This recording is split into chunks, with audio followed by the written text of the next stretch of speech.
guys, welcome back to my channel. If you're new here, my name is Casey and I do lifestyle, fitness, and mommy vlogs. But today we're going to talk about me being 27, 28, and 29 weeks pregnant. Let's get started. So first, let's start with week 27, which was 3 weeks ago, June 19 to June 25th. Today is July 16, so we're a little less than a whole month since the last video I made. But during that time, the baby was as big as a lettuce, weighing in at 14.4 inches long and 1.9 pounds. I am now officially entering the third trimester phase, which otherwise known as the final stretch. Week 27 is technically still in the second trimester, like literally the last week of being in your second trimester. So week 28 otherwise is the start of the third trimester technically. But this time I was definitely already starting to feel a lot more tired easily, and I look definitely a lot bigger this time. I'm all baby. So definitely it's right there. That's why it says home stretch. I'm really close. Baby is plumping up, which means he is continuously putting on weight at this, and I can feel that because, like I said, I'm all baby. I am just, and my belly is really hard. I can definitely feel him, all the kicks, every single move that he's doing. I can feel that any time of the day. But at the same time, it's a good thing that he is plumping up like that, because that means his body fats, is actually helping him regulate his temperature while he's in there. So it's actually helping him be warm inside my belly.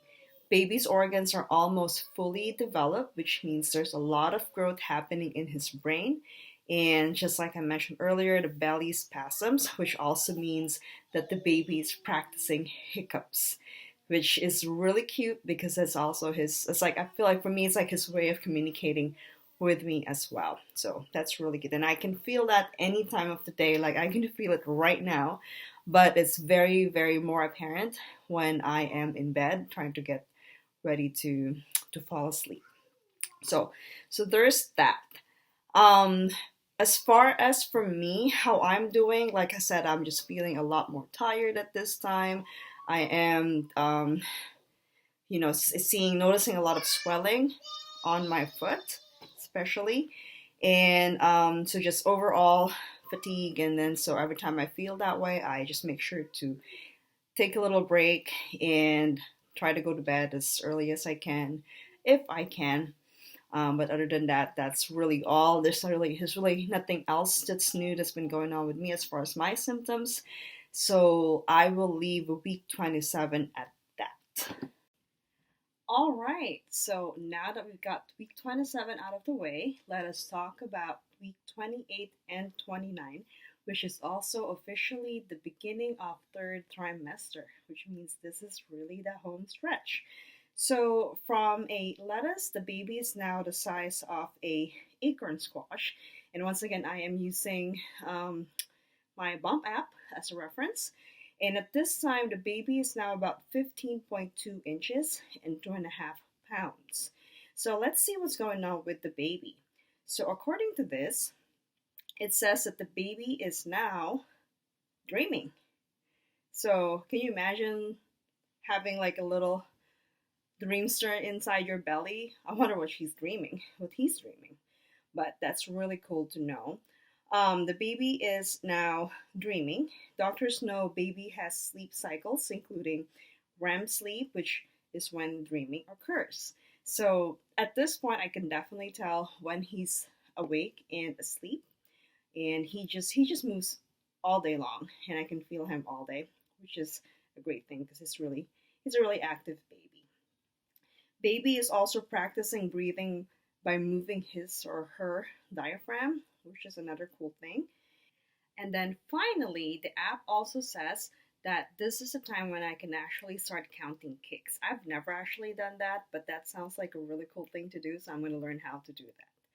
So as for me, I am definitely feeling a lot heavier and heavier by the day, which is a good thing because that's really what my doctor wants, for me to gain weight, not as much, but just like a healthy weight gain to make sure that he is prepared for when he is born, that he has enough nutrients that he needs to thrive outside of my womb.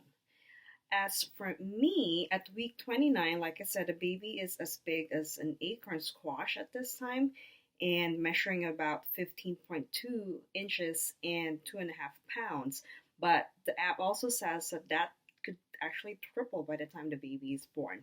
So, I mean, I already know that this baby is going to be a lot bigger than Sophie because from just what I look like and just like the shape of my belly at this point in time, it's just, and I can definitely feel him. I mean, if you just try to, I can find where he's at just by touching my belly. So that tells me that this baby is definitely like occupying a whole lot of my belly space in there. So that just also tells me this is going to be a really big baby. Um, Feeling dizzy lying on my back. At night, I'm still having the same symptoms that I've been talking over and over about having a hard time falling asleep or even just trying to find a really comfortable position to sleep. I know the only way I can get a really good comfortable sleep right now is if I'm sleeping on my left side, which is really what's recommended, especially if you're this far along in pregnancy. But at this point, it's sometimes that can get hard as well. So I have to keep tossing and turning until I finally, find that sweet spot. So I'm still dealing with that, and I can tell that it's not really, I know that it's not really going to go away anytime soon. But as far as others, I am just, like driving along day by day, and I love it. I mean, no complaints other than just, being super tired by the end of the day, which is normal because, with all the activities that we have going throughout the day, obviously you're going to be tired by the end of it. So that's where I'm at.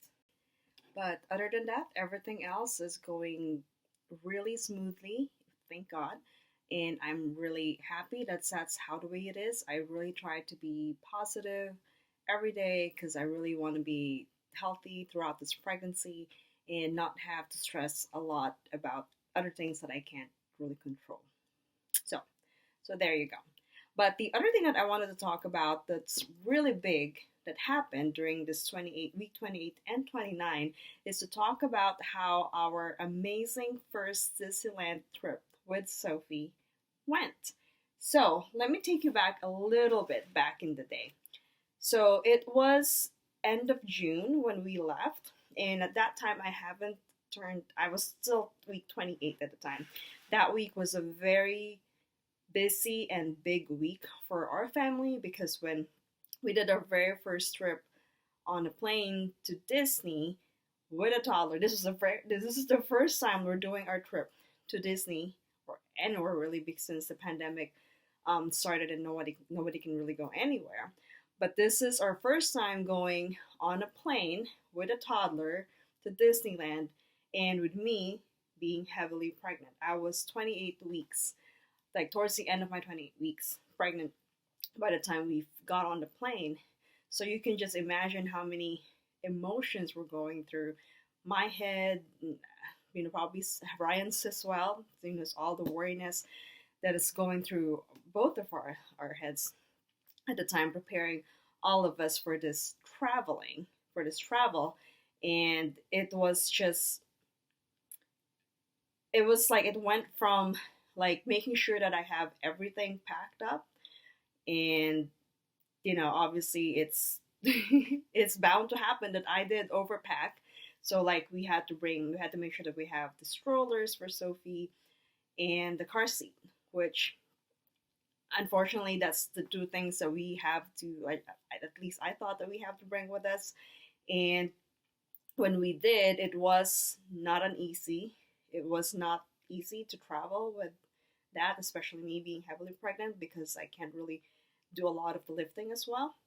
So it was all I give it all to Brian because he was the one who was doing all the lifting, literally lifting all the heavy stuff that we have with us. So But we did learn a lot from this trip, and next time we know what not to bring and absolute have to bring with us, such as the car seat. Like, if we know that we're not going to be going anywhere other than the theme park, then we don't really need to worry about the car seat, because if we take the shuttle or the bus or any public transportation that the hotel provides anyway, then we don't have to worry about that. But the stroller is the one thing that I would definitely cannot live without. Like, I am so thankful that we have our stroller with us.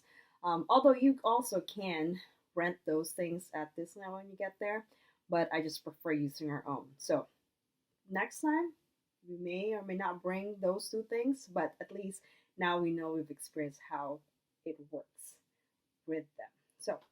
So that was a really quick update or recap of how our trip went. By the time we got to the park, it was just all amazingness. Sophie's eyes just immediately like lit up as soon as she saw everything, because I mean, she was so excited just going to Disney store, but that's why me and Ryan were so excited to take her and see her reaction once she actually sets foot at Disneyland, because this is the real deal. And we had a great time. She had a blast. I'm going to leave some pictures here so you guys can see how it all went for us. And, being a little princess herself, she had we know that it was definitely worth it. As for me, I thought it was also very good that we took this opportunity. Week 28. By the time we got back home, I turned week 29. So, but before we left, I did check with my doctor if it's okay for me to fly.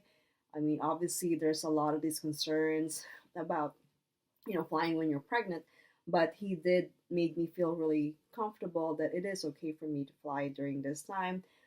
Technically, pregnant women can fly. Obviously, it depends on what your condition is, but pregnant women can fly all the way up to week 36. You just can't. They just don't want you to fly after week 37. So that's what they said. That's what they say. So I'm totally okay where I was. As far as me, how I did in Disneyland, traveling, and how I did with all the walking and the heat and being in California, I would say that I did great all throughout. I was actually able to do a lot of the rides, a lot of the kiddie rides. Obviously, I didn't do any of the daring rides like the roller coaster. There were just a couple of rides that I did not go.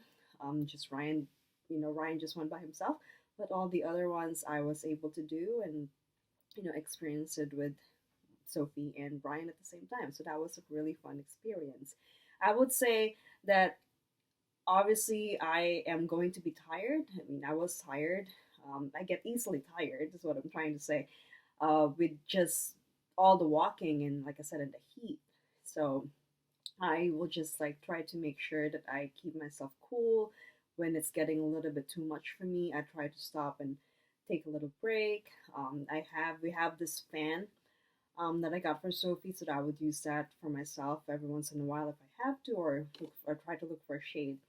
But overall, I would say that it went really good. I mean, we didn't really plan on staying all the way through the end of the closing of the park close, but even though, I mean, that still ended up what happened, because by the time we get back to the shuttle and into the hotel, it's basically the park is closed anyway. But that's just fine.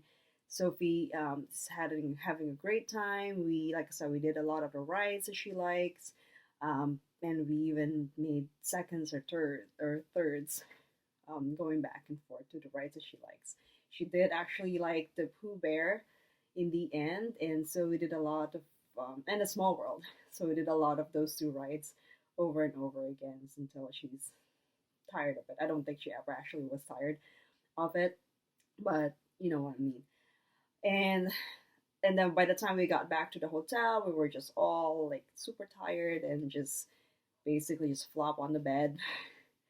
Um, and then The only thing I would mention though is, like I said, I keep talking about this over and over in all of my videos, is my sleeping. It's like my sleeping is always just a challenge for me. And during this trip, it was the same thing. Granted that we have two queen size beds in our room, which is nice because it gave us all a lot of room. Um, you know, all three of us, so we were sharing the two beds between the three of us. So me and Sophie were sharing a bed, and Ryan has his own bed, and it was good because like I have a lot of space to myself, so to give me room to toss and turn while I'm trying to find the sweet spot for me. Um, so that went really well. But at the same time, there was a point in there that I thought I was having some early contractions. So whenever those times happen, I just try to just take it easy, breathe a little, and eventually it will go away. So that was a little worrisome for me, but thankfully that hasn't really escalated to where I need to be really worried about it. So yeah, but I think overall, and then by the time we came back home, I turned week 29, and by the time we got back to Seattle, I was super happy that everything is still the way I wanted it to be, and so now we are just here and just waiting for the next few weeks to come and for the baby to finally arrive. So there you go. I think I will leave weeks 27, 28, and 29 at that. There was a lot of things happened within this past few weeks, and this is just my way of catching up to make sure that I don't have any weeks missing for my weekly updates. And if you did want to see more of my videos about this pregnancy update, please consider subscribing to my channel and make sure to hit that bell so you can get notified every time I post one. But until then, I will see you guys at my next video. Bye now!